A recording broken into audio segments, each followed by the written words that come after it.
UTV suni sese be agina no police headquarters na ye bae a enni nyina ne se osofo obinim ono na osofo pani a oda Godways International Church ano ye de na ba police headquarters ni nyina ne se ye nya ne tie se obi che so ma ne gold bi a ne boardin ye pa ama gold no de ma no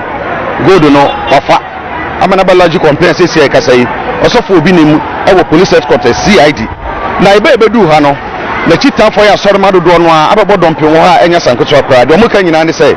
wo mu hia se o meyi sofo no en na free police ponsem en na ma omo na no kwa ne di om de fa so omo ye om se oyebofo angel obinim ono en omo hwa kwanso betumi de free ho na afa na YouTube abebedu na nipa ho ha no enya sankoto akra asafo ma no do no a eni abre e kire se wo kwan a omo de osofo obinim na so no wo mo ni enye ho kra na de mo kan se so mo nyi osofo obinim se anya de afi ombeto aba ebinim kire se de omo ye nipa bi na hyeda epese gu nanim ase ene sama wodo bebre anu ti ababaduru ha ne de okwan bi aso no ye betwa foni na mamotumi ahwe se de ye de osofo obinim aba police headquarters CID se obi so man gold bi ane bo odin ye pa gold no odi gold na ane so wia gold no anu ti adina ba se ye so ye di akira ye twa ho foni ama motumi ahwe bi me pa so me ma me ne me papa ho na so me ni bo afo biara me fi western region to me fi afas ni is me fi afas ni aba